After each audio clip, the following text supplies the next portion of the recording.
Màu gì, màu vàng hả đây?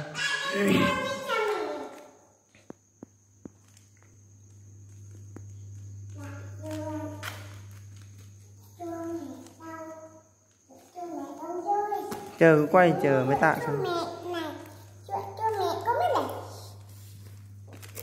Cứ thế để tạ mà làm lại màn kheo tạ.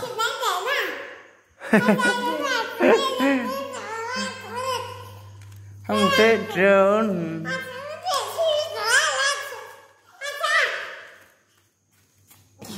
Màu vàng, màu xanh chứ bà, xanh lá cây này, xanh lá cây thôi, màu xanh lá cây thôi.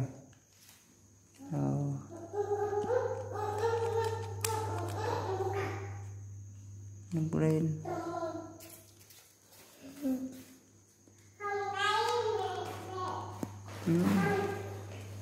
Wow, 1 phút lần này đúng 1 phút.